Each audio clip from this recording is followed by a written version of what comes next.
For this episode of Wonder Women, I have brought someone who's been part of so many people's greatest memories. She thrives in a 9 to 5 as well as a 5 to 9, and she brings great energy wherever she goes. Please welcome Marta. Thank you. 5 to 9. Yeah? I mean, yes, more than these that. bookings still like 1, 2. But yes, thank you so much for that No beautiful problem. intro. Appreciate it. No problem. How's your day been? It's been good. I'm enjoying it. It's hot. Honestly, I've been Yeah. enjoying it. I cannot complain. Yeah. Yeah. Well, I think I should start with some context. Okay. Because people that are watching me probably know that I love a networking event. So you're into entrepreneurship. Yes. I'm into entrepreneurship. You're probably thinking, oh, I just met her at like a networking event here and there. But this one's a bit different. So I'm going to give a little story. Okay. And you can jump in if you like. I'm ready. All right. So it's a normal day. Going through the canteen. I finished my lunch. Happy days. As I'm making my way out, I see this lovely lady here and this photo booth. At the time, I don't know what a photo booth is. It's the first time I've seen it. So I'm curious. What's going on here? So as I'm walking towards this photo booth and Marta here, I'm like, okay, let me see what's going on. I don't know what happened. It was all a blur. By the time I know it, I'm posing. I'm swaying shoulder. I'm holding my hips. I'm holding signs. I'm like, what's going on? Bear in mind, I'm still in the canteen.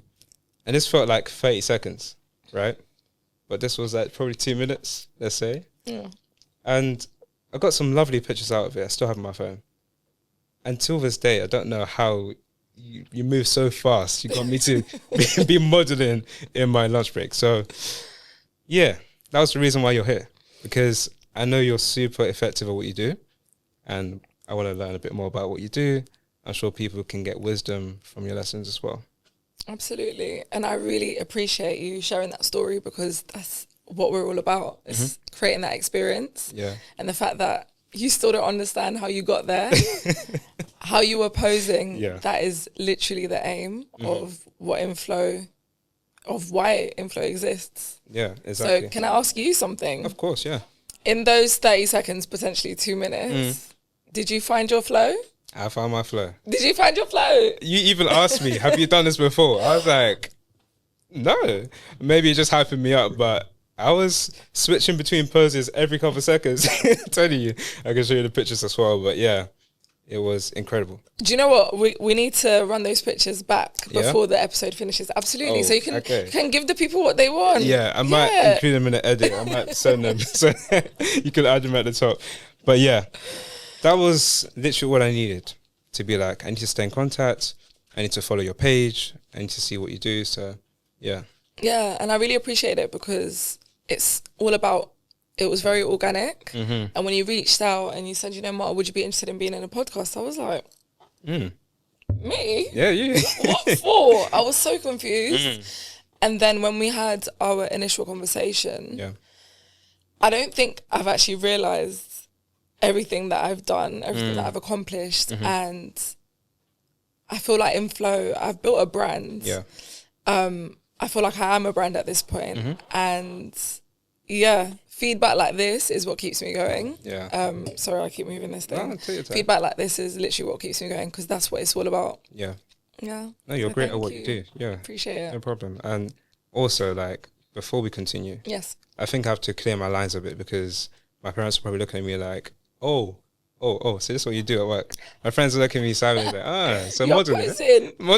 You're modeling during your lunch break. So could you give people an insight into your industry and what exactly is experience you offer?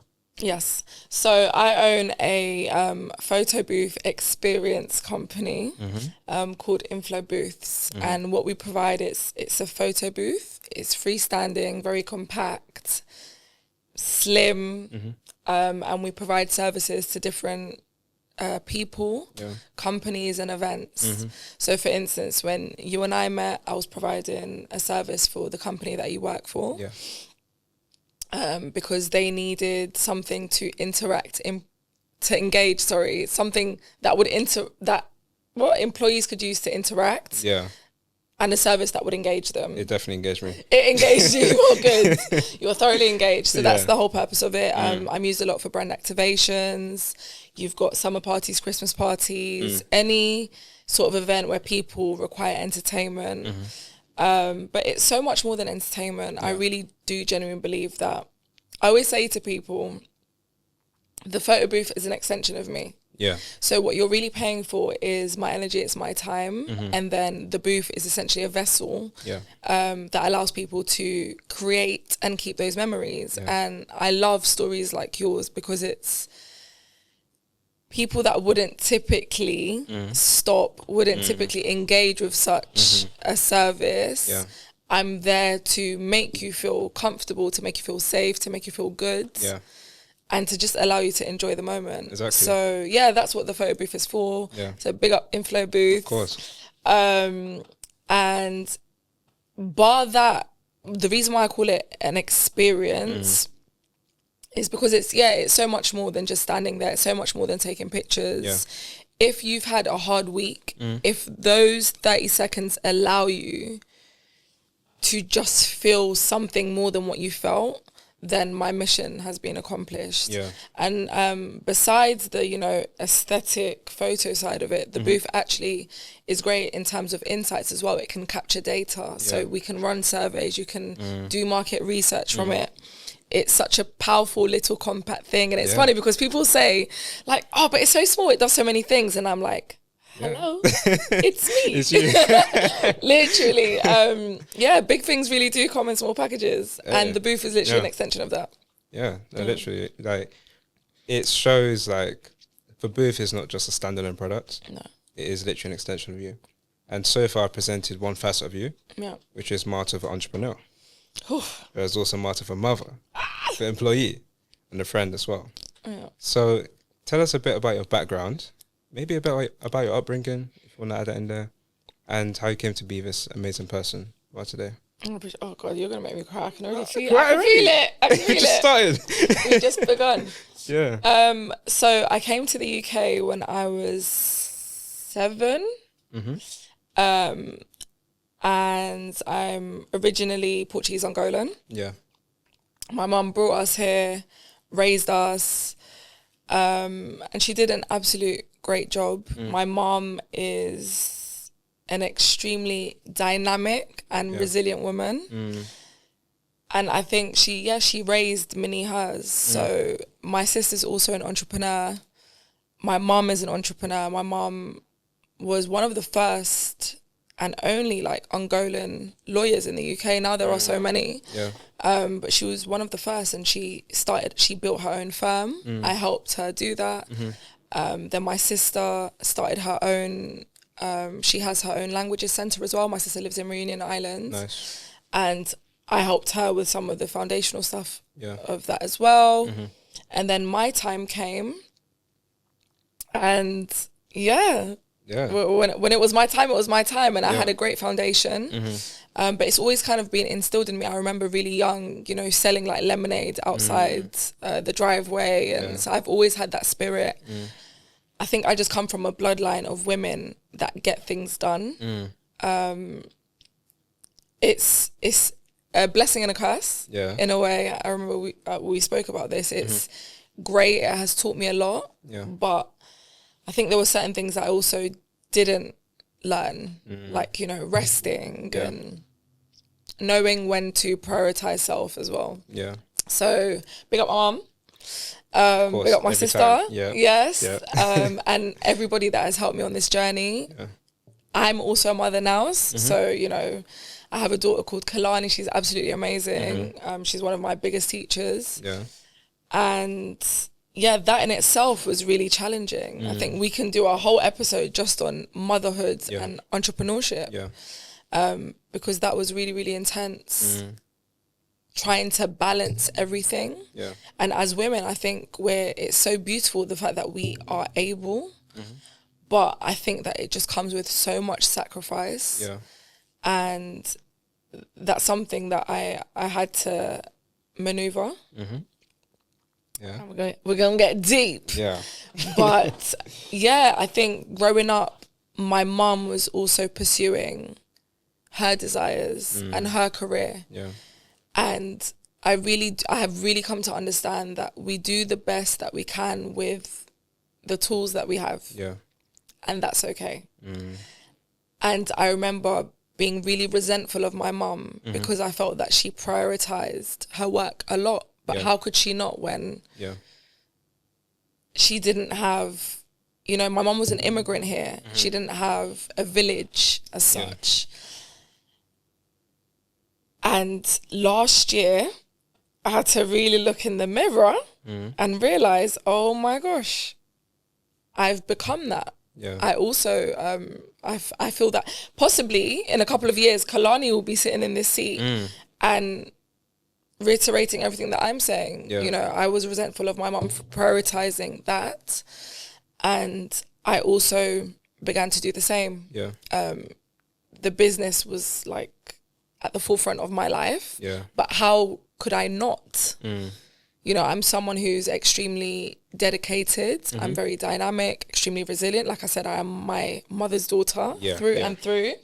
And the truth is, I do not do things half-hearted. You know, when I love, I'm very passionate. And I was extremely passionate about Inflow. I had a very clear vision for it. And the business actually, it started as a beautiful thing that stemmed from partnership. And a year into it, I found myself doing it alone. And it was extremely unexpected, and I had to survive. And that had its consequences. So it came with a lot of sacrifice. But that's kind of like my journey. I'm very grateful that I came from a bloodline of amazing, successful, entrepreneurial women. So it's not something that's unheard of. And then, you know, I entered into my journey and here we are, but I'm also just trying to teach Kalani, I'm trying to teach my daughter because she's learning from what I'm doing, and I realize the only thing I'm showing her is survival. And now I'm like, no, baby, I need to teach you how to live. So that's what we're doing now. Would you say that your experience selling like lemonade, for example? Yes. Is it more so growing up fast, or was it just being exposed to entrepreneurship at an early age? Growing up fast, I think I've always been mature. I'm actually the youngest. I'm the youngest. I'm the youngest of 4 from my dad and the youngest of 2 from my mum. Did we have to grow up fast? I'm African. So I feel like, I don't know, like, did we grow up fast? Because I was, you know, cooking and cleaning from young. So I don't know. I know Kalani's 8 and she makes rice, eggs. She's self-sufficient. Yeah, so maybe I hope the RSPC people don't want you're good. But growing up, I think it's being exposed. If anything, my mum, do you know what? I don't know if she exposed me to entrepreneurship. My mum exposed me to get it done ship. Is that a thing? My mum is very much, I want it and I will get it. My mum exposed me to resilience. My mum exposed me to, my mum didn't there was never, I don't feel like, even when she didn't have, I didn't experience lack. So what my mum exposed me to was, I have raised you in a way where you can get things done. There is nothing that you cannot accomplish, that you cannot achieve. My mum was very much like, I have raised you to be self-sufficient, and anything you want, you can acquire. So get it done ship. That was it. I don't know if it was entrepreneurship, but it was definitely whatever, you know, whatever I wanted. I remember I had said to my mum, I want to go for head girl. Absolutely. And she was practicing with me. And I remember I messed up that speech, but we still got it done. Keep moving, Keep moving. But she never made me feel like I couldn't get the things that I wanted. That's really powerful. And very early on at 16, my mum was clear, babes, you need to go find a job. And my mum, I really like it. You know the what they say about you can take a fish to the water, but you can't teach it to swim. My mum never taught us to swim. My mum always gave us the rod, showed us the river, and explained how to fish. Yeah, guided you. She guided us. She was great in terms of guidance. I don't believe she did for us. I don't feel like she was a spoon-feeding parent. So it was very much like, okay, you need to get a job because I like nice things. Yeah. And she was clear. This is Westfields, my dear, go find it. And interestingly, I went and I got my first job at 16 with no experience. I went, I like trainers. My first job was at Foot Asylum. And I got the job and I was there. Yeah. And then I've worked since I was 16. Yeah. Yeah, I've never stopped. When I was pregnant, never stopped working. Yeah. 100%. Wow. Yeah. That's a real journey from 16 till now. 16, yeah. I mean, I wouldn't mind retiring sometime soon. Of course, yeah. But yeah, we're still here. Yeah, for now, yeah. But how would you say your business is an extension of you? Because you alluded to it before. Yes. How is it an extension of you, and why did you start your business? Whew. So, two parts of the question. Yeah. How is the business an extension of me? So when I started the business, I was definitely in survival mode. And I think I started the business out of fear. Not fear of losing, but just as in fear. I wasn't making decisions from a healthy place. I felt like I didn't want to, I feared losing clients. Yeah. I feared losing bookings. Yeah. I feared losing people. A scarcity mindset. Yeah. And this is not how my mom raised me. Yeah. So that's how literally it began. Yeah. And then now I feel like I always say the business has become an extension of me. When I started the business, it became me. It consumed me. Everything was about the business. And as an entrepreneur, I still feel really uncomfortable about speaking about this because I do believe that you need to graft and you need to put in a certain amount of work to get things off the ground. Yeah. The issue is I'm a mother. Yeah. I'm a full-time employee. I'm still Marta. Yeah. And at that time I was a partner. And what's really shifted is I had to be really honest with myself and my capacity. So the business almost mirrors, the business grows at the same time that I grow. We're growing simultaneously. And as I evolve, as I mature, the business evolves and matures with me. So in a way, the business almost mirrors the different seasons that I have experienced in my personal life. Right. So yes, the business began as a partnership. I then found myself alone doing it. Yeah. Within that time, everything just crumbled. So after a year, the business started off strong. I had a very clear vision because prior to me starting the business, I was already in the industry. I was working for the same business. So I was a part of someone else's business that was growing, and I believe that I genuinely helped their business to grow. Fair enough, But then I realized that, and I think when I told them that I needed to leave, I think they understood because, like I said, I don't do things half-hearted. Yeah. And even their business, everyone thought that it was mine because I put my all into it. But the truth is, I too have a child and I have a legacy to leave, and I needed to leave my own legacy. So it was important, it was imperative that I went and did it on my own. Yeah. And that was a lesson in itself because I should have gone and done it on my own. But I went and did it in partnership. Yeah. So that was already a lesson that I needed to learn. Yeah. And then, after a year, so within that first year, the brand presence was strong. I was everywhere. As you've already alluded, I'm really big on networking, on partnerships. I really do believe that your networks are your net worth. And I'm a really big people person. I believe that that is the gift that I've been given. It's people. So I just found a way to monetize, and the business was a vessel for me that enabled me to be myself and essentially get paid for it. It was amazing because for a really long time I struggled a lot with like self-worth and not really understanding who I was. Yeah. And it was great to like, wow, this is like, I could literally just get paid for being me. Like, you're too much. No, but I needed to be too much in some spaces. So it was great. Yeah. But then I had a lot of success, loads of success, loads of clients, loads of partnerships. The business was thriving. And then all of a sudden, everything just stopped. And it was like flatline, you know, like when you're in the hospital, and it was flatline. Yeah. And I was making everybody happy, bar the actual meaningful relationships that needed to be sustained. Yeah. So I believe that Kalani, my child, was a sacrificial lamb to my business. My relationship also suffered as a consequence of how much I was putting into the business. Yeah. My friendship suffered.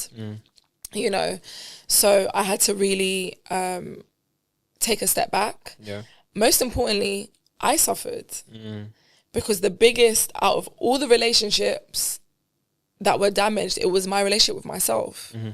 Because I was like, who am I? Yeah. What am I doing? What is this? Yeah. Like, and I just had to stop. Yeah. I literally just had to stop for a moment. So I took some time out. And it got dark. It was dark. Yeah. It was dark. Yeah. Because I was like, what's going on? And I didn't know. Yeah. Because remember, I went into it with such a clear vision and then everything just crumbled. Yeah. But in that time, I'm so grateful because I'm also someone, remember, diamonds are built under pressure and all of that. Yeah.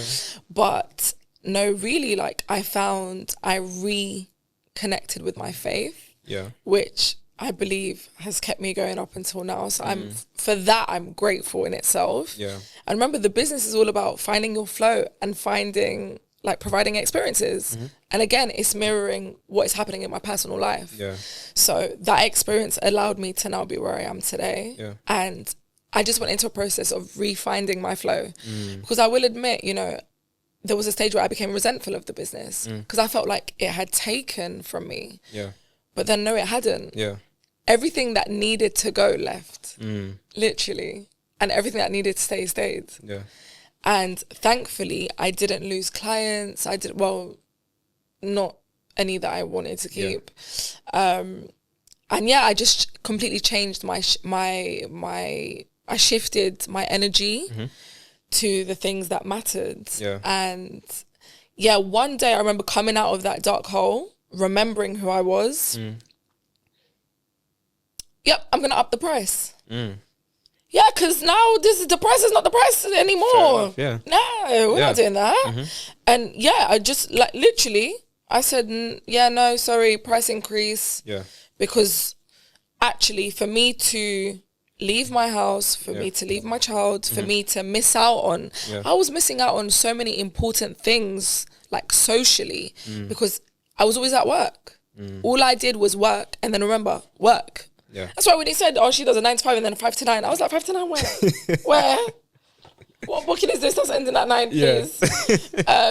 So yeah, essentially I had to just complete rebrand and it was I haven't completed the full business rebrand because I'm still trying to really get clear. Yeah. But if you follow me personally, you know that there was an absolute personal rebrand on my end. It came from relearning how to trust myself, trust my decisions. Yeah. The business no longer consumed me. You know, I'll tell you a little story. There was a time where I would be networking and stuff. Yeah. And people would ask my number and I'd give them the business number naturally. And they'd be like, oh, you'll give me your business number. And I'm like, yeah, because I never leave my business phone at home. Yeah. And one random day, like I had a little, like, what is it, deja vu? Realization. Realization of that one conversation that I had. Yeah. Of course, I'll give you my business number because you can access me 24/7 through that number. Yeah. Am I mad? Yeah. You see, I cannot tell you how quickly I will now put that business phone on Do Not Disturb. Whereas previously, people be messaging me at 11, midnight, 1, regardless, I'm responding. For what? No, bookings. For bookings. Literally. Wow. Bookings. Non-stop.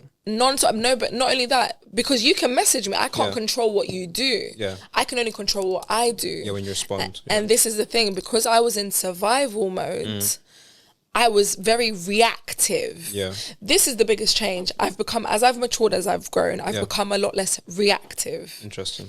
So now, you've messaged me at 11, I've seen it.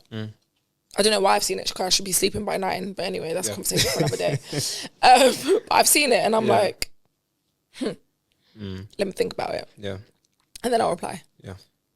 When I feel good and ready. Whereas before it was the constant like, no, it needs to be now, it needs to be now, it needs to be now, it needs to be now. Yeah. Because what if I lose the client? Whereas now no, you have to wait. Yeah. Boundaries. Yeah. Saying no. I've become very confident with the word no. And yeah, just I really do believe that everything that is for me will not miss me. And I've been saying no, and to be fair, I'm working a lot less, but I'm getting a lot more. Right, so it's more effective. And really and truly, that's what I want. Yeah. Because also I know I'll be looking like I'm forever 25, but I'm getting older. Yeah. And yes, Kalani, I do not have the capacity, had to be honest with myself. Yeah. I do not have the capacity to work full time and be at bookings every single day. And remember, I've built a business that's based off my personality, that's based off of me. And yes, as much as I'm now open, obviously I had to relearn how to trust people, but I'm now open and receptive to working with other people. So, you know, I'm looking for staff, etc., that I will train up. But the truth is, I had to be honest with myself. Yeah. And I don't want to do things half-hearted. You know, I would like to, I'm in a stage in my life, I'm in a season in my life where, like, I'm ready for love. Like, I've got so much love to give, the same way that I love the things that I do. Yeah. I can't be a wife, a mother. Yeah. I can't be me. And the 24 hours that are in my day are going to everyone else. I can't do that. Yeah. So I have to put myself first. Exactly, yeah. So there's a lot of things. Yes, I told you, we need several episodes. Yeah, we're going to need another episode for sure. But something you said there was no, right? The word no. And when people hear the word no, they think, oh, just rejecting opportunities, people, you know, it's like saying no to other people first. But something you talked about is being real for yourself. Saying no to yourself first. Yes. So what has your relationship with the word no been in the past few years? Personal life or business? So again, the personal and the business will always, they mesh. Yeah. Because, it's an extension. They're both an extension. Yeah. What's my relationship with the word no? It's been non-existent. I learned the word no this year. You know, at 34 years old, I finally learnt the word no. And it came with, look, what you have here. So when he pulled it out, I was like, what's going on? But yeah, it came with discipline. It came with boundaries. Yeah. And I really do genuinely believe, I don't know about anyone else. For me, life, I always want to learn. Yeah. I'm always in a space where I'm ready, willing, and very excited. I feel really passionate about learning new things. Just like you, yeah. Yeah, like I love it. And the truth is, I wasn't equipped to say no. What does that mean? I don't believe that... Sorry, because I feel like Mom, if she watches, she's going to come for me. I'm a reforms people pleaser. Okay. And obviously we learn through observing. Yeah. And I don't think my mom did a great job of being boundaried. So that's something that I definitely... Yeah, I don't think that. I lacked boundaries. I lacked boundaries not only with others, with myself. What does that look like for someone who doesn't know? Yeah, so I didn't say no to myself, even when things. So right now, I said to you earlier, I'm living my life now as a genuine love letter to my nervous system. Yeah. My priority is my nervous system. And things need to feel okay. And I know people don't really get that because they're like, oh, but you care. It's about feeling. No, but yes. Yeah. Because the countless amounts of times where I genuinely felt something was not right and I still went ahead, or I really didn't want to do something and then I did, and then I regretted it or I resented it, which is even worse. So I don't feel like I had boundaries with myself. So I had to get really confident with the word no, and also realizing that no isn't negative. It's not, Like no is love. No is literally love. And I learned that as well through faith, because no is not rejection, it's redirection. Do you know how many like great clients I have had after hearing no multiple times? So they come back to you. So no, like maybe I'll pitch to maybe 3 or 4 clients and they'll tell me no. And again, to answer your question, my relationship with the word no before was, oh, there's something wrong with me. Right, yeah. Oh, but it's me. Yeah. Like taking it personally. No, it could be budget. It could just be that we don't align. That could be an event where I'm going to run into someone that I shouldn't be running into. Yeah. And then maybe the 4th or 5th client will pay me what those 3 would have. Yeah. And I've only needed to leave my house 1 time. So no, to me, it's not necessarily negative. It's been a redirection. And that's something that has shifted for me as well. Because before, no would set me back. Yeah. Now it makes me want to push forwards. Yeah. So I'm like, no, okay.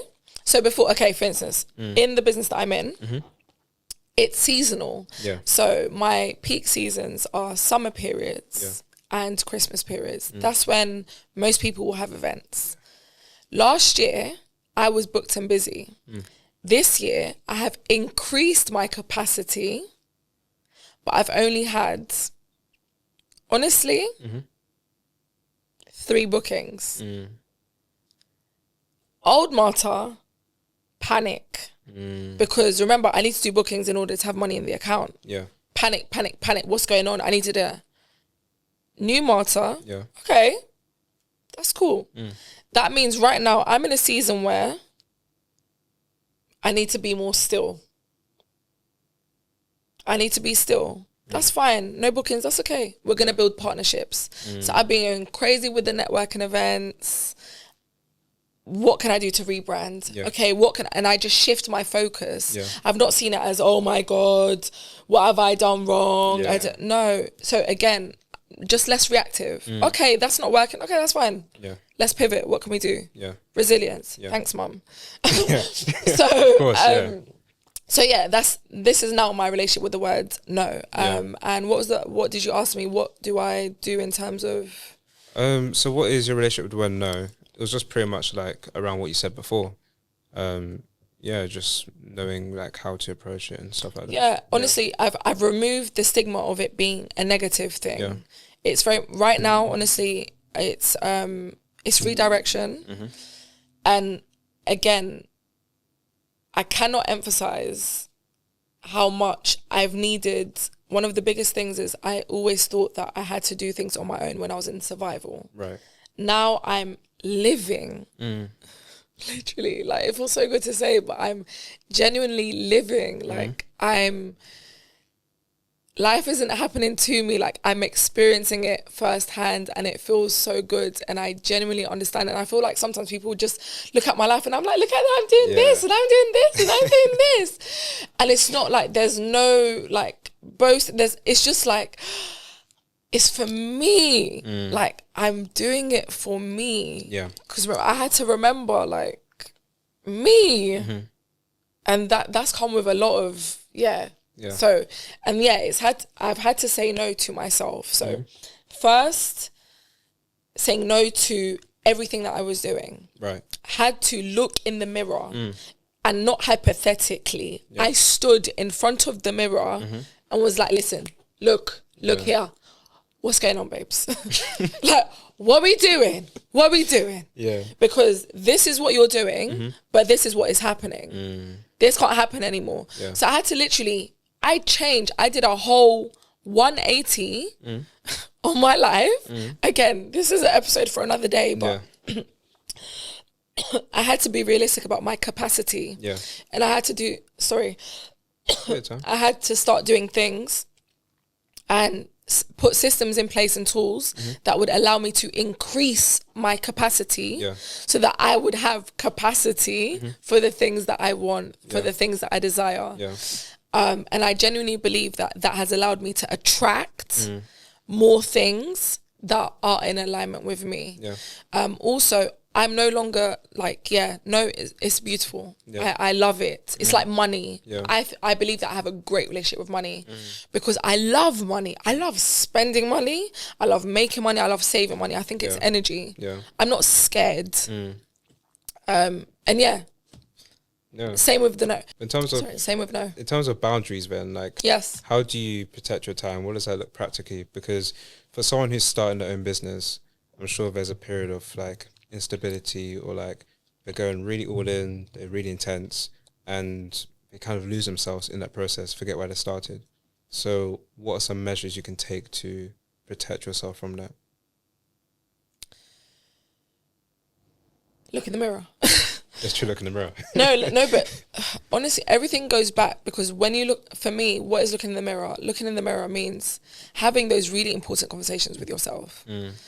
And sometimes you need to speak out loud, and if you can't, journal. Yeah. But for me, I had to look in the mirror and understand who I was. So I'm someone who is, I keep saying this, but it's the truth. I don't do things half-hearted. Yeah. I'm either all in or I'm not. Yeah. I operate from love, and I want to continue operating from love. And whatever I lose whilst I'm operating from love isn't for me. So I had to really be honest and accept who I am. Yeah. So for instance, I also believe that I'm a great businesswoman because I hyper-focus on things. Obviously, all the ADHDers are going to be like, oh, she's trying to... Yes. So once I really understood how my brain functions, I was like, okay, so this is a superpower. I do not feel like it's anything that I need to be embarrassed or ashamed of. Yeah. When I'm passionate, I'm passionate. Yeah. So that means that I will go all in. Yeah. And I think, especially when you're someone that operates in that way, it's so important to operate from purpose. Yeah. So I think one of the reasons why I've never given up on Inflow is because you asked me how the business began. Yeah. I went to a friend's event and I had an experience with a photo booth and I left and I was not happy with it. And then I went home, I slept, and I had a dream. Now I understand it was God. Right. Like, he placed that on my heart to be like, this is, because I remember waking up and I just had that I was like, oh, it was so weird, and I could vividly remember the dream. It was like, this is the thing that is going to make you. And everything was so easy after that. When I tell you like how it was just easy. Yeah. So the reason why I haven't given up is because I'm operating from purpose. My gift is people. Yeah. I'm here to advocate for people. I'm here to make people feel good. Yeah. Hospitality. The booth is just a vessel. It's a way for me to be able to do that. Yeah. So, yeah, boundaries. I think, first of all, be honest with yourself. If you're doing something for money, then let it be that. Yeah. But the thing is, then when you're not making money, are you going to lose the passion for it? Don't care for it anymore. Yeah. Whereas for me, because I'm operating from purpose, the business has had so many different, like, it fluctuates and I'm still here. Yeah. Because, like I said, it's an extension of me. Me giving up on it means me giving up on myself, and we ain't gonna do that. Not gonna do that. Yeah. We're not gonna do that. Not at all. So essentially, I'm operating from purpose. Yeah. So I think be honest with yourself as to why you're doing it. Yeah. And how you are. There are like so many different personality things that you can do, but I know that I'm someone like, I can't multitask. I cannot multitask. But bring me a business idea. I will strategize that in minutes. Literally, that's my gift. That's my gift. And then, I just align myself. So in terms of boundaries as well, I had to no. So just know. Yeah. So now, before I give to others, I need to pour into myself. Yeah. How that looks to me is different for everybody. Yeah. How that looks to me is I've had to learn to become a lot more grounded. What does that look like? So for me, that means being less reactive. Yeah. Being sure of myself and what it is that I'm doing and why I'm doing it. So literally the noise doesn't really affect me anymore, whereas before it would have. Yeah. You look a bit confused when I said that. No, because I have a question, right? Yes, hit me. I'm wondering, like, what is your relationship with uncertainty? Because as an entrepreneur, you want to control your business, you want to control your life, but there's inevitably going to be uncertainty, things that you don't see that come around the corner. So, yeah, how do you manage uncertainty? And if you knew everything you know today, would you have started your business? Absolutely. Absolutely. I would have done it differently. Definitely. Right. I would have done it differently. But I would have absolutely still started it. 100%. And actually, I would have still started it. Yeah. I was going to say something. I don't know if this sounds mean, because I believe that everything has been a lesson that has taken me to this point. But I think when like I said, I had the dream and then I went to work for someone else. And even that in itself was a move based on fear and lack. Because really and truly, I should have my instinct was to always do it for myself. And I still felt like I needed somebody else. So that's one thing that I maybe wouldn't have done. But again, that was a beautiful experience. I worked with two guys and it was such a beautiful partnership. Like, I really enjoyed working with them and I learned so much. And I think it really gave me, it gave me a lot. It gave me a lot. But really, I should have just done it on my own. And in terms of the other question that you asked, which was... would you have started your business? Yes. And uncertainty, your relationship with uncertainty. My relationship with uncertainty. So I think that one of the biggest issues that I had was control. Trying to... I think I've made a lot of choices in my life which have caused me to experience certain consequences. Yeah. And one of the ways to, I guess, make yourself feel better is for trying to control everything. Yeah. That's just made me lose. So again, that's me operating out of fear. Yeah. Now, oh my gosh, if I were to tell you how uncertain my life is in this very moment, you would be shocked, but you see me. Yeah. It's because I know that regardless of what happens, I am good. Yeah. And I've lost everything and still got things back. Yeah.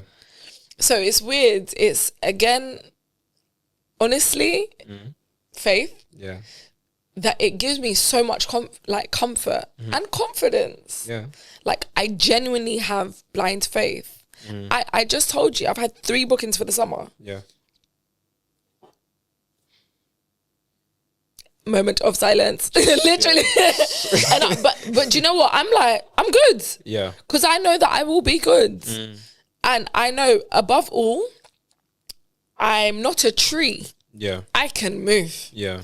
So if something's not working, I know, like, I'm so confident that I'm well equipped to pivot. Yeah. I'm well equipped to try something else. Yeah. I'm well equipped to, I have so many different options. One thing that I will say though is I almost have imposter syndrome sometimes when speaking about entrepreneurship. You. Me, I know some mad, innit? Marta. Let me tell you why. Okay. There are entrepreneurs that are like, this is the vision. Yeah. And I'm just going to focus on that. Is that what you see? Or is that what you know? That's what I know. Okay. I currently know someone literally who has a vision and has let go. And a lot of people, they take like the moment they've been made redundant or divorced or something like that. Rock bottom. And then they're like, okay, I'm going to hyper focus on this. Yeah. So there's that type of entrepreneurship. And then there's my type of entrepreneurship, which is not any less, because mine is manic. But the truth is, I kept my full-time job. But the main reason for that is stability. I'm a mother. Yeah. I can't, the fluctuation of the finances doesn't work when you've got to be doing gymnastics, performing arts, music, holidays, childcare, club, food, shoes every 2 seconds, because why do children walk like that? But anyway. But no, as in, so I think there's two different, and that's what I mean by the imposter syndrome, because I genuinely respect the people that go all in. Yeah. And I feel like if I wasn't a mother, I would probably do that.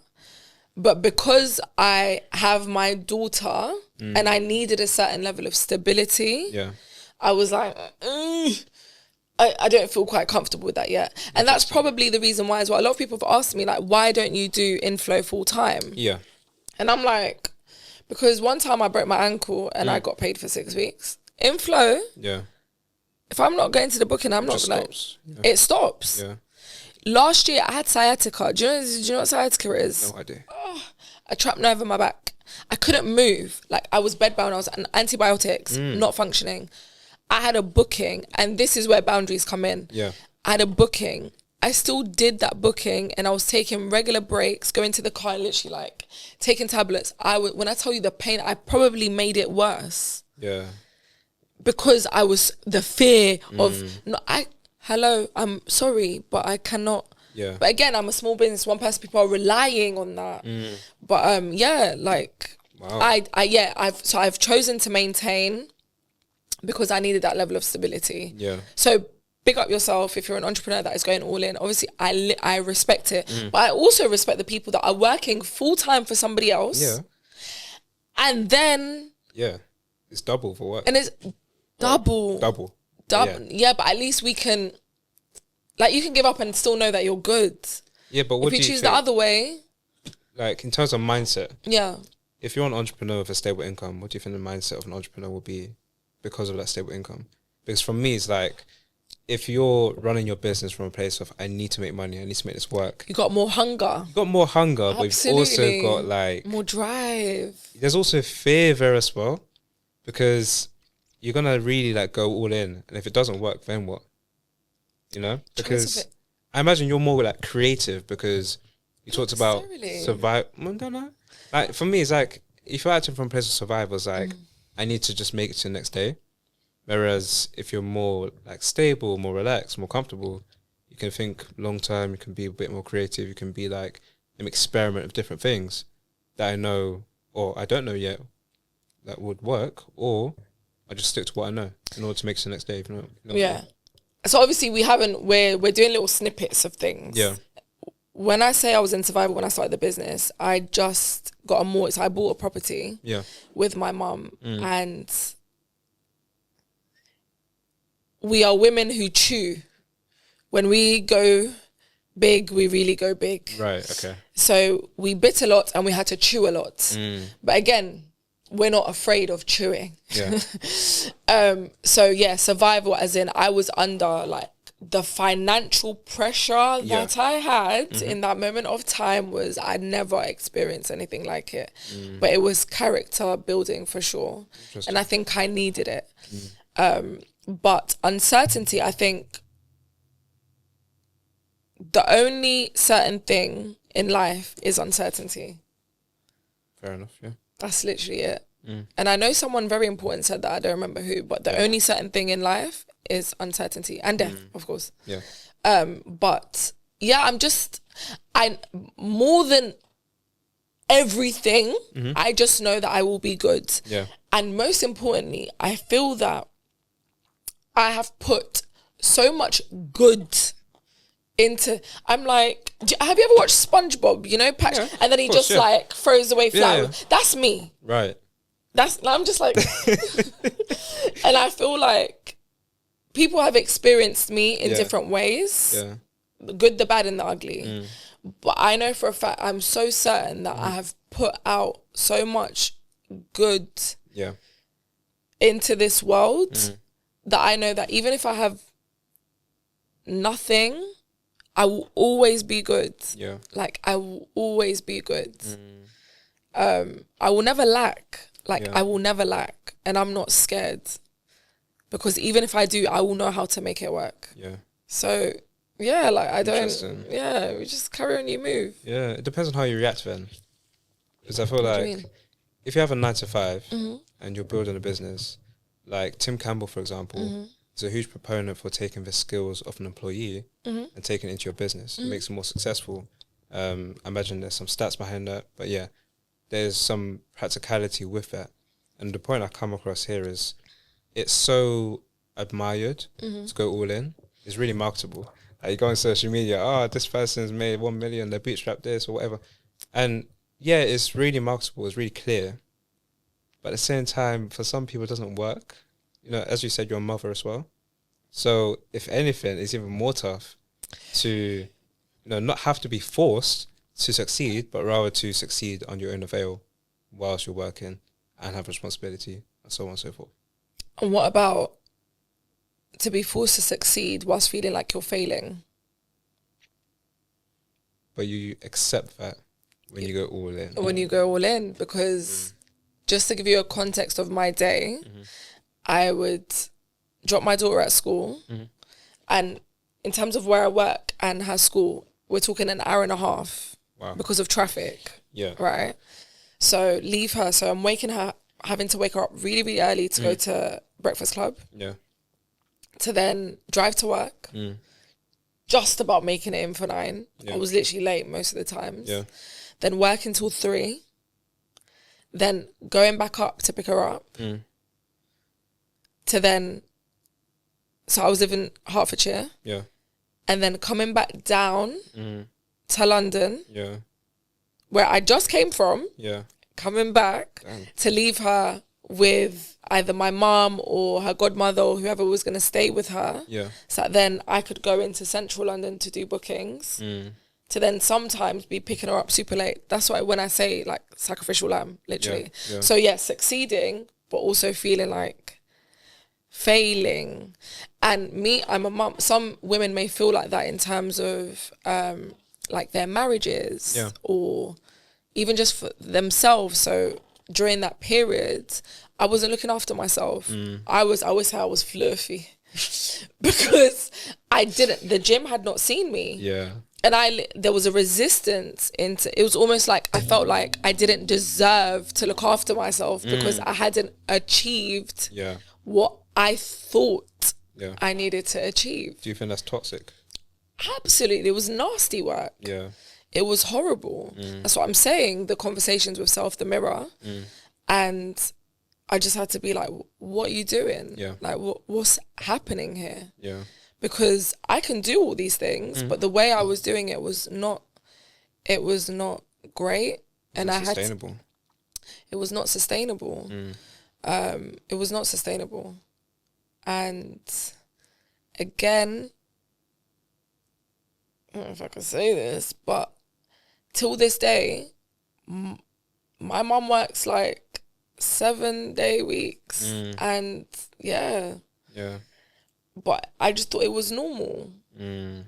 But even, it's interesting though, because at one point my mum actually pulled me to the side and was like, this is like, what you're doing is not. And I was like, excuse me? From you. What? Yeah.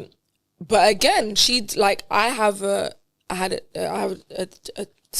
dependent. Yeah. She no longer has a dependent. She no longer has dependents. Yeah. But yeah. So yeah, it's the entrepreneurship. I think people really glamorize it. Yeah.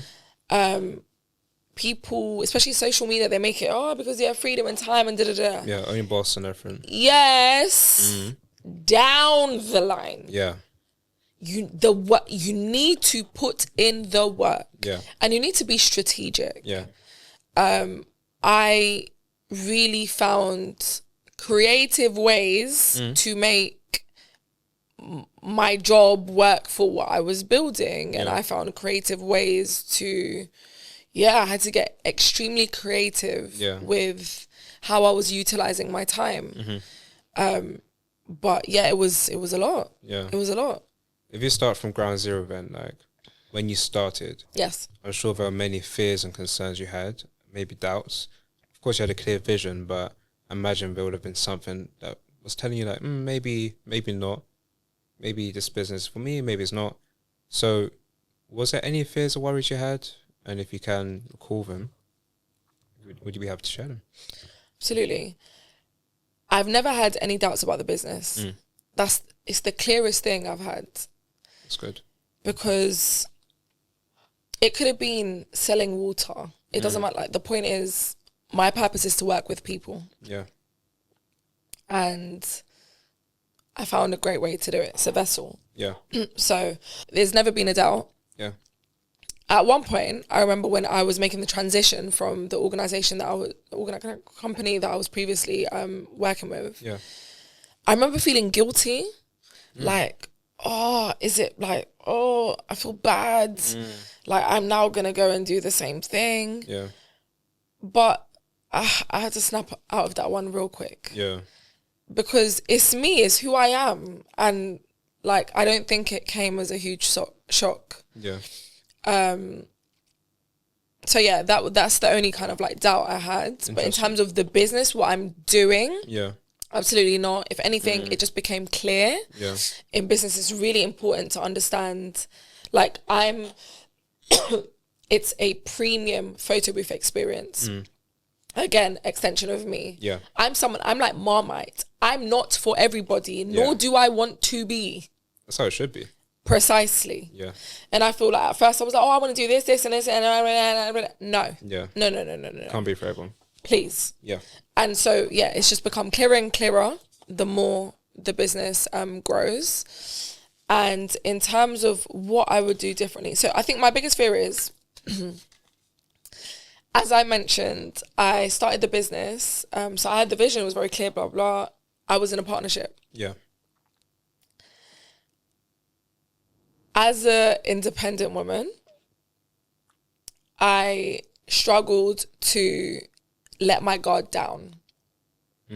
So I was used to just doing everything. I've always been very self-sufficient. Yeah. And everything I've wanted to get done, I've mainly just done it on my own. Yeah. And I think the biggest thing that I would have maybe changed is I'm grateful to have had that experience. It gave me a lot of lessons. But it also kind of shattered me because I think for the first time in a really, really, really long time, I genuinely let my guard down. I let my guard down, and it felt nice to finally not have to do everything on your own. Yeah. And it felt nice to have what I thought was partnership and, just not have to, like, be it like literally to do it on your own, because entrepreneurship is a really lonely, really lonely journey. 100%, yeah. And it was just nice to be able to bounce off someone, and when you feel like you have common goals and shared goals. Yeah. So I think the biggest, I wouldn't say it's a regret, because I'm very grateful, like really super grateful for the experience now. Yeah. But I think it made me lose a lot of trust, because obviously the walls were down. Yeah. And then, whoop. Straight back up, yeah. It was like barricades. But now, no. That's what I'm saying. People always ask, what do you love about yourself? And I'm like, my heart. Yeah. Because all it made me realise is that actually, like, I loved that. And I want that again. And I'm capable, willing, and so deserving and accepting of it. Yeah. So, yeah. That's the only kind of change that I would have made. I think it could have been done in a way that I still did the business for myself. Yeah. And I should have just accepted help when I needed, rather than like, but again, like I said, I don't do things half-hearted. Yeah. So I went in and I was all in. Yeah. And I'm grateful. Yeah. Because I'm still standing, we're still thriving, we're still growing. 100%. But yeah, that's probably the only thing. I do not regret the business. Because I know that So I don't know if I would have said this to you. A lot of people when I'm at bookings, they always say to me, is this your side hustle? Yeah. And I'm like, no, it's my purpose hustle. People is like, what do you mean? I'm like, this is what I'm meant to do. This is my business. Yeah. So I don't see it as like a side hustle. Yeah. It's your business. It's a me hustle. Yeah. It's like the business is an extension of me. If I had like what's the twins that are attached to you? What they called? Oh. There's a name. Is it a toy? No. Who? A twin? A twin. You know, like the twins that are attached. No, you lost me there. No, there's a word for it. Alright. I think it starts with an S. But anyway, it's an extension of me. The business is like my shadow. Okay. It mirrors me. Yes. So the more I know my value, you will see it from the events that I'm in, the clients that I'm working with. Yeah. It literally mirrors. So no, I absolutely do not regret the business. I don't even regret all the things that have happened during the journey. It's been running 2.5 years now. Yeah, well done. Thank you. It's been running 2.5 years. And it's just been literally lessons and blessings. Yeah. So yeah, do not regret it. But yeah, 100% I think you can. Like, you're able, you're capable. Do it. It's lonely. Do it for yourself. Find a community. Yeah. Of other people also doing similar things. Yeah. Your network is your net worth. I cannot say this. I'm constantly going on about this. I've had like some of my best events, partnerships have been through recommendations. Yeah. And have been through me meeting people. Me via email, I'm so dry. Oh my God. It's like watching. I'm that kind of person where I'm like, hi, lovely to meet you. Would you like to come? Let's meet. Yeah. I'm just like, let's meet, because I can't give you me through email. Yeah. I cannot give you me through text. Come and experience me. Yeah. That's what it's all about. Yeah. Yeah. So for someone building a service business, yes, which is what it is, what tips would you give that person in terms of like how to manage themselves, what to expect? Because I'm in university. Yes. I still got another year left. You're making me feel old. You're like, yeah, I mean, I'm getting there. No wonder. But there's so many people that want to do different things. Some people are going to stop their businesses after university, and they probably have friends they want to do partnerships with. So what tips or advice would you give to validate their experiences or things they might go through when they start out? When they start out, first thing is start. A lot of people don't start. Yeah. I always say there's nothing special about me. There's literally nothing, well, obviously there is. There is. Because I'm a child of God. Yeah. No, but as in, I'm not doing anything unique or new. Yeah. I'm just persistent. I was audacious enough to take what was mine and go for it. So I think the first thing is start. There are people that are literally doing more than you that have less capacities, abilities, knowledge, know-how, whatever you want to call it, than you. But it's just because they were audacious enough to begin. Me, I'm audacious. I remember listen, I set my mind on something. I want that. Just give me some time, I'll get it. Because why not? Yeah. Why not? Yeah. So you need to, I think first of all, it's a mindset thing. Yeah. Second of all, obviously you mentioned partnership. 2 is always better than 1. As much as I may be saying this, I'm literally like, it was a beautiful thing. Yeah. Like literally. And my biggest advice as someone, because my day job, I work within entrepreneurship as well. Yeah. Find someone that, imagine it like a jigsaw puzzle. When like the person that I was in partnership with, they had skill set that I didn't have, and that was beautiful because when we merged, it was perfect. Complement each other. Exactly, complement each other. So you don't want someone that's doing the exact same thing as you. So if your thing is marketing, branding, find someone that is sales. Yeah. find someone. So yeah, don't be scared. Don't be a me. Be clear in terms of the legalities. Bearing in my mom's a lawyer. Yeah. It was mad. But yeah, be very, very like, cross your T's and dot your I's clearly. Leave the emotions, leave the feelings. Yeah. Business is business. Yeah. That's it. So that's another piece of advice. What to expect? Uncertainty. It will go up, it will go down, it will go round and round. You will fall, you will drop. Yeah. You might buckle. But then guess what? You get back up. Yeah. You get back up and you go again. Yeah. And you go until the wheels fall off. You need to try every single angle before you give up. Yeah. Again, for me, know your strengths. I know that my strength is people. Yeah. Every single time I go to an event, a networking event, I always say today's going to be the day. Because all it will take is one person. Yeah. All it takes is just one person. And also just remember that it's not competition, collaboration. Yeah. Because the same way that it only takes one person, I hope and I know for a fact I have been that one person for many people, which is why, again, I'm like, I will never lack. Yeah. Because I give freely. Yeah. And that's because I'm not afraid of competition. Because you can never be me. Yeah. You cannot. If there's one thing I'm certain of, you cannot be me. Yeah. So I'm not like, for what? Yeah. All the time. Even the other day, it's interesting. Someone messaged me, interestingly, a recommendation. Yeah. I said, hey, Marta, today I'm having an event. I'm having a birthday party. Already I was like, I don't really do the birthdays anymore. Yeah.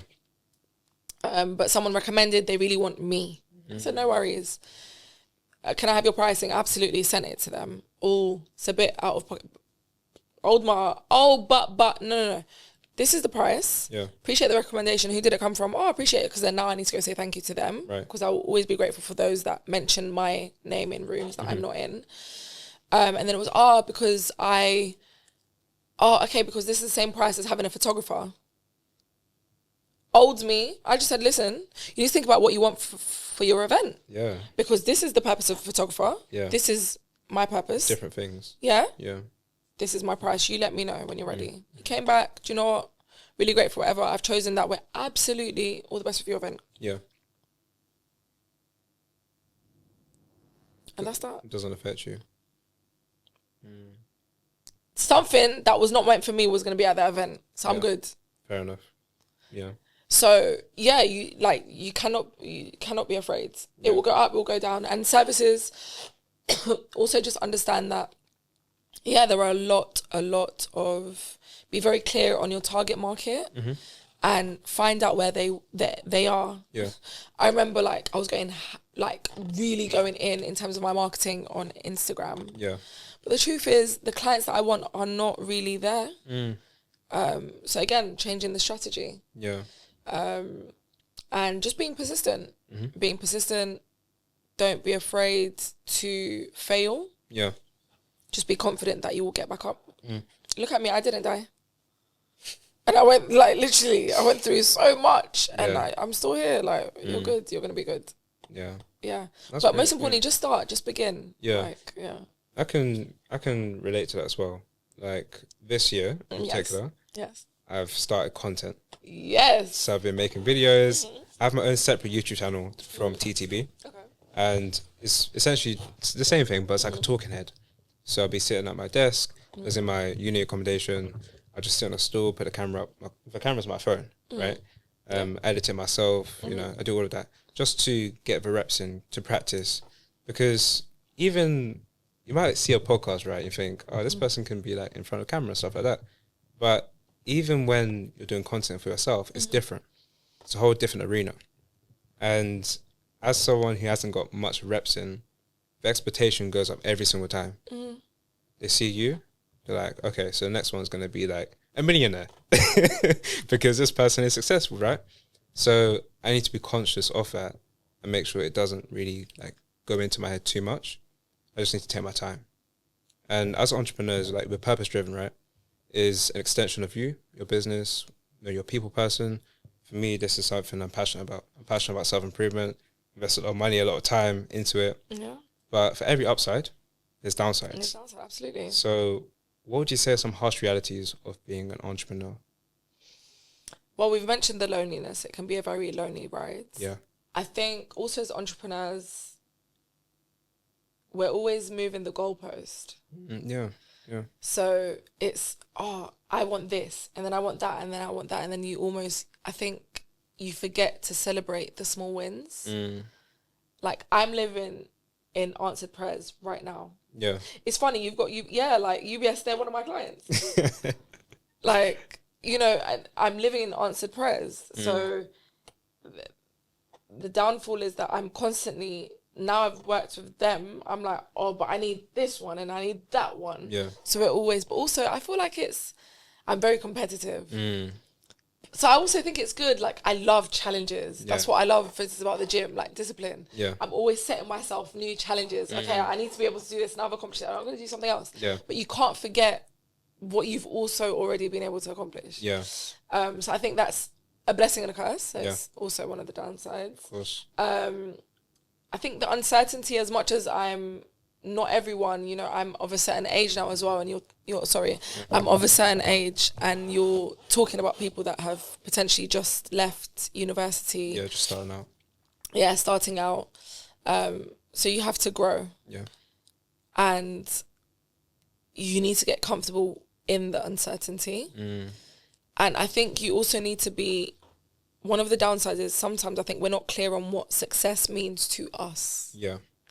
So when I started the business, when I was in survival, success for me was being booked and busy. Yeah. Was having as many clients as possible. Constantly being on the move. That was success. Yeah. Now, success to me is, do I have clients that trust me enough to continuously want my services, to recommend me? As Marta, do I feel good about myself, about what I'm doing for myself and for those that I love?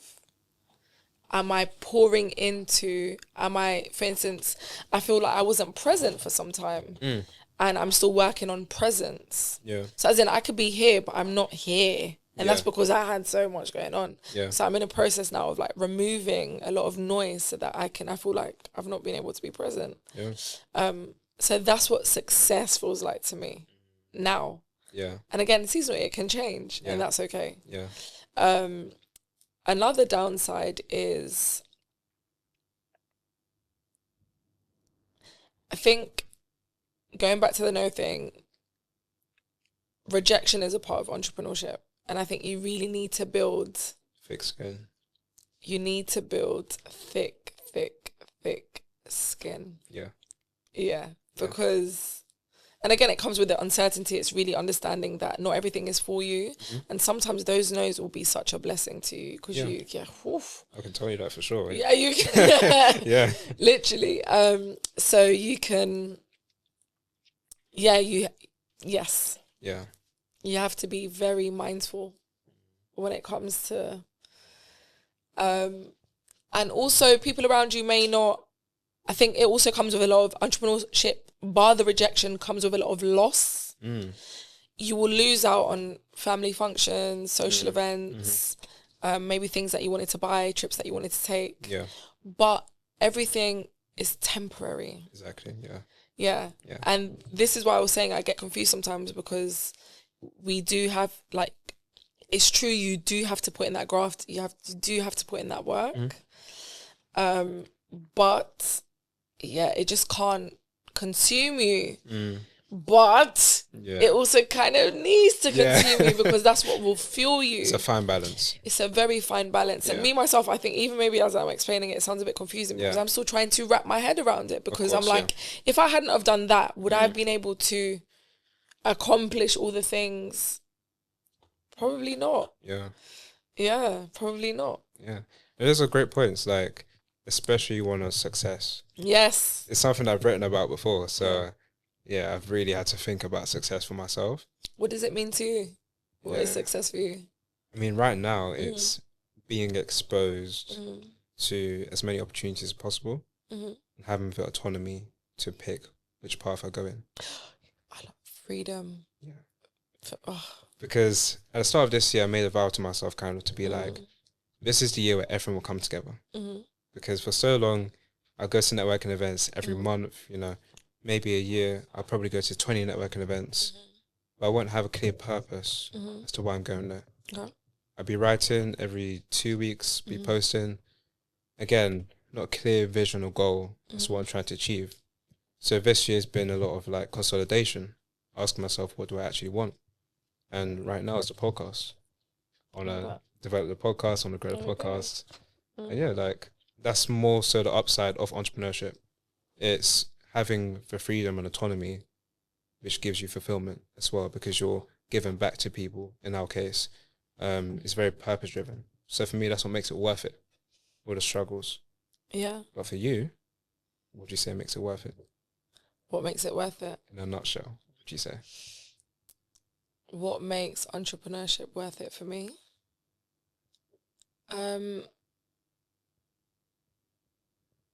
Yeah, I think it's the autonomy.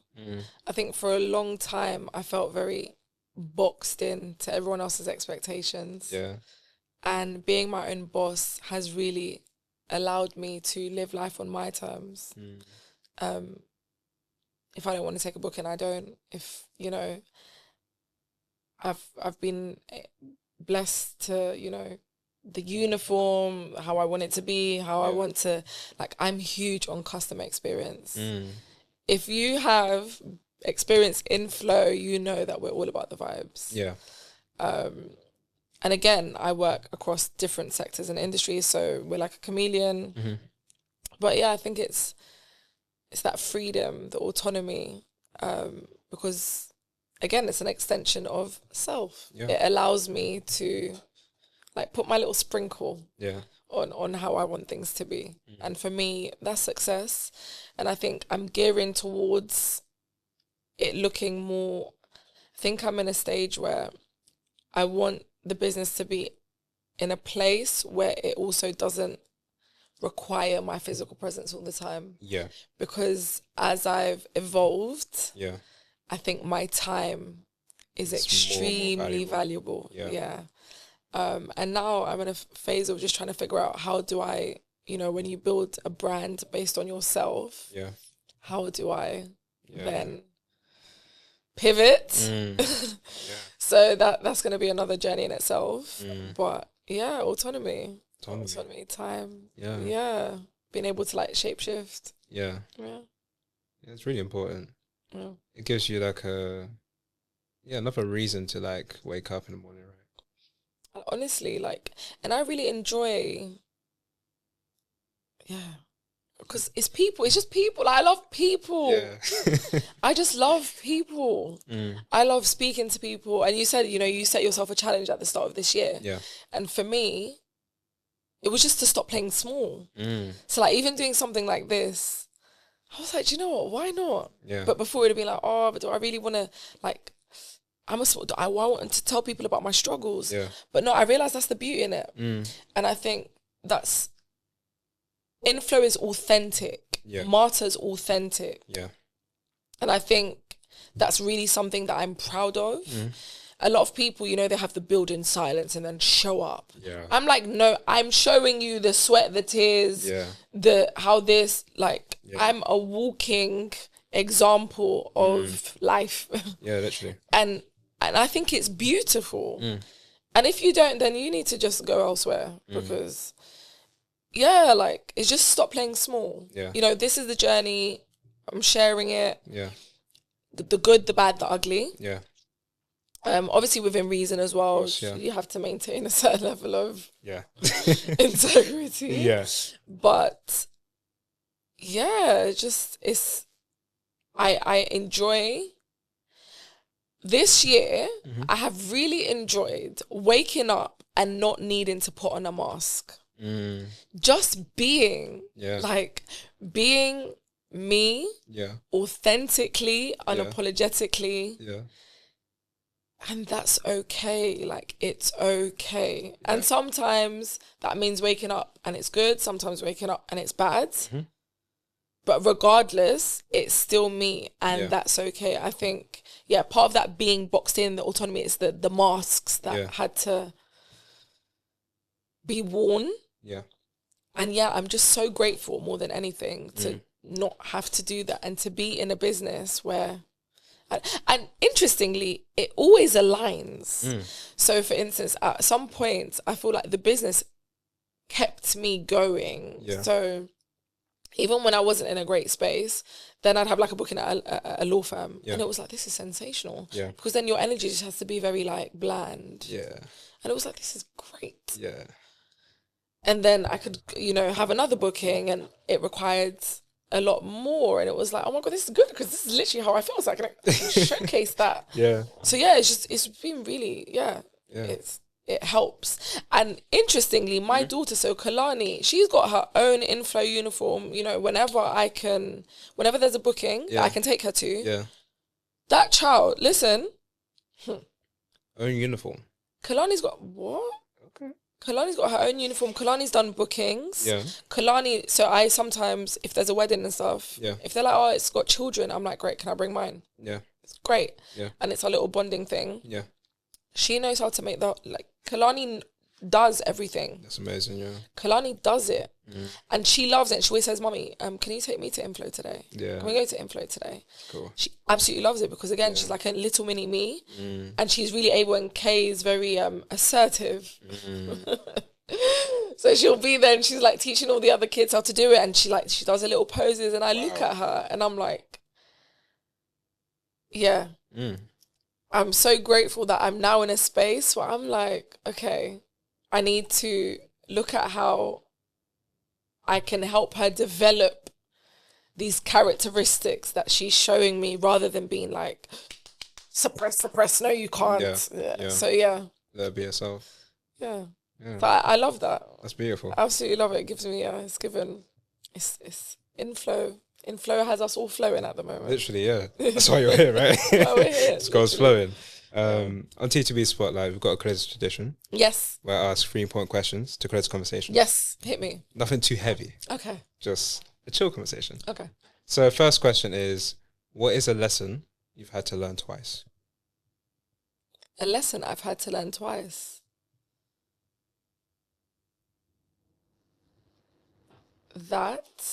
A lesson that there's been so many.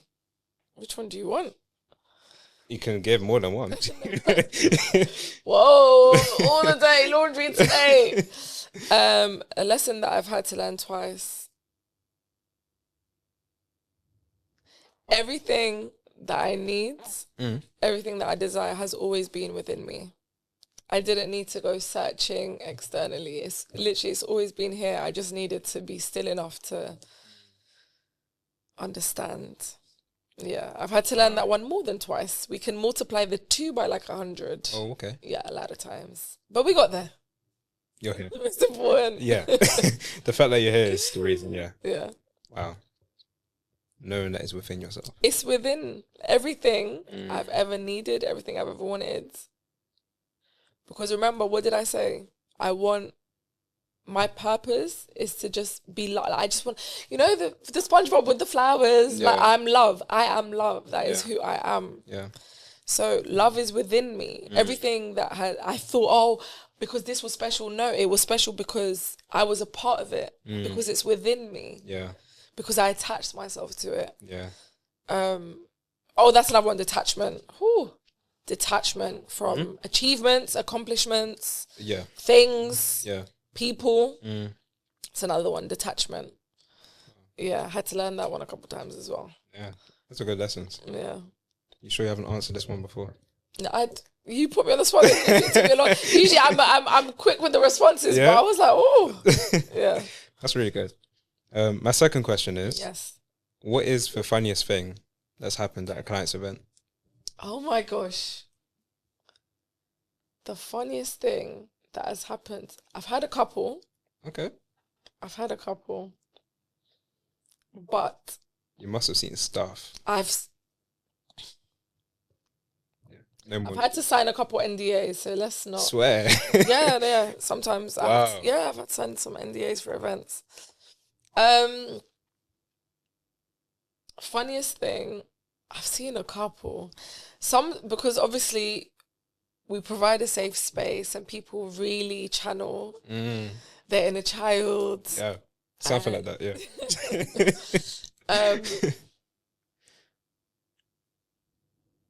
Yes, I remember, is it all coming back to me? There was one particular one I'll never forget. It was a client who, interestingly, I met her at an event. And then she contacted me and asked me to do her birthday. Okay. And then her auntie asked me to do her wedding. So literally I've done I've got like flows of, I've literally got like flows. I've done a client who I met at a work event. I think it was so I don't want to be baiting out people's, but it was a very big company. Yeah. She got in touch with us. Yeah. Then we did her wedding. Then her cousin, I believe, got in touch to do her thing. And then she just reached out to me this week to do her husband's upcoming birthday. Yeah. So yeah, I've got like pipeline. I've got one who I did. Oh my gosh, I did the sister's birthday, then the engagement party, then the wedding, and then they actually invited me to. Yeah, like big up. They know who they are. But wow. Like I've literally got. That's what I'm here for. But yes, interesting. So at this event, and the aunt said she's a yoga teacher. I was like, okay, interesting. And yeah, she was definitely in her flow. And then I'm like, okay, this pose, that pose. I kid you not. Bearing in mind, she's like, she's lived life. Yeah. So she's in, I would say, her early 60s. Okay. Broke down and did the splits right there. And then the next pose, like, flung up her leg. And literally, because bearing in mind, the screen is, and I was just like, damn. Did the camera catch that? Yeah, I've got it. Still, wow. Yes. That was one. There was another one. I did a work event. Yeah. And so sometimes what will happen... You're already laughing. I feel like you know where this is going. Yeah. With alcohol, people lose their senses. So I did a work event, and I think there was a gentleman who was very friendly, and I definitely captured him, embraced with several people.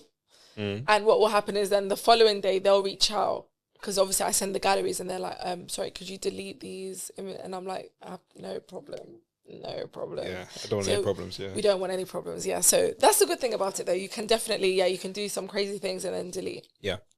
But yeah, we've definitely had some interesting, they're all, it's all coming back to me. Yeah. Yeah, some good ones. Wow. To many more interesting moments. I'm so here for them. Yeah. Absolutely. That's life. Definitely. And the thing is my facial expression, sometimes I'm like, yeah. Next post. It says a lot. Because I'm like, what? Yeah. But you just got to let them, like, if that's the one time you're going to be your true authentic self. Yeah. I'm here for it. That's the whole aim. Literally. Yeah. In flow. Stay flowing. There we go. Wow. The splits has just got me there. Do you know, I'm going to show you after. Yeah. Like, she was, flexible. Really flexible. Wow. Very flexible. Fair enough. I feel like you're trying to imagine it. No, I'm not trying to imagine anything. Third question. Yes. I want to round off by mentioning your tagline. Yes. Which is live a moment, love the memory. Yay. What would you say are the most memorable moments you've had with your business so far? Now, this doesn't have to be events. You've kind of said it already. Mm-hmm. But maybe like moments of like rejoice or achievement that you treasure. Two moments. Okay. First one is I've got a regular client. They're a really big company, so I don't feel like I want to be baiting out. Yeah. But they've hired me on several occasions, and the CEO literally, I will walk in. Yeah. Marta, so nice. Thank you so much for doing this again. Can I get you a drink? And I'm just there like, yeah. This is like a high street, like loads of different shops. Yeah. the fact that some of these people know me on a first name basis. And there's another client. So I've got some clients in Ipswich. Yeah. That's a 2-hour drive. And they were opening up. So they've hired me on several occasions, and they were opening up an event space. Yeah. And I remember her just being like, because I said, you know that you can find someone more local because I'm going to have to charge this for travel. Yeah. She's like, no, it has to be you. Like, when I get those clients that are like, listen, it has to be you. I'm like, wow. Like, little old me. Yeah. Yeah. And also when I increase my prices, obviously I get a lot of repeat clients. Yeah. So they're like, oh, Marta, you know, off the back of we hired you last year. And I'm like, yeah, by the way, it's like $250 more now. Yeah. And they're like, okay, is that it? And I'm like, I mean, we could do a bit. But yeah, no, that's nice. But my proudest by far. Yeah. So I was hired to do, there was a school that was closing down. So I don't know what happened. The school was closing down. Yeah. And again, this client saw me somewhere, some random event. Right. And then it turns out she worked in a school. So she was like, I need you to do this. And I was like, it's a school? Great. Can I bring my daughter? And she was like, absolutely. And that was the day that I saw Kalani in her flow. Wow. She was literally at the booth, engaging with it. And I remember just standing there. And I think I always take content throughout the event. And all the content from that event was literally just me, like, recording and taking pictures of my child. Yeah. And it was like her little pose. She was like, you know, hand on thing. And she was like... What age is she at this point? She's 8. At this point? Then she would have been 7. She was 7 years old. Wow. 7 years old. And that's when I was like, you are so special. Like, you are amazing. Yeah. And I created you. Yeah. You're just making me proud. Yeah. Yeah, so that, honestly, that was like one of my biggest. So I just realized, like, yeah, that's success. I've done it. Do you know what? Also, I feel like I'm getting emotional. Oh, take your time. Because I think, obviously, when I started the business, it was like, I'm doing it for K, I'm doing it for K, I'm doing it for K. But really, I wasn't really doing it for K because I had so many other things going on. And then I felt like K suffered a lot with it. Yeah. But actually seeing how much she loves it, and she always says, you know, mommy, when I I really see her taking over in flow. I can genuinely see her at 16, 17, whatever the legal age to work is. Yeah. Her doing this. And I just really hope that I continue to build it at a level that she can just take it so much further. Yeah. And, you know, they always say it's not what your parents leave you. It's like their legacy is who they know and the relationships that they've built. Yeah. I really want to do that for Kate. Even if I don't necessarily leave like actual wealth. Yeah. I want to leave her with the lessons that I have learned and about operating from love and doing good and just being herself and being okay with who she is. Yeah. So actually, maybe I'm successful. That's your proudest. Successful. Proudest achievement. Yeah. Yeah. I think that's a perfect place to leave it now. Thank you. Yeah, you've closed off for me, pretty much. Did I? No, you have to say something. Of course, I said. Yeah, of course, you have to say something. But yeah, that was beautiful. Like, it shows that you've built something that's really meaningful. It's grounded in purpose, and obviously wishing you the best and following you. I'll be rooting for you. So. And you too. Thank you. I need to come back. When's part 2? Part 2, damn, already. Pressure. We'll talk. But yeah, for the people listening, if you're on YouTube, don't forget to like and subscribe, and obviously leave a comment for your key takeaways, because that's important. And if you're on Spotify, leave a 5-star rating and follow. There'll be many more episodes coming.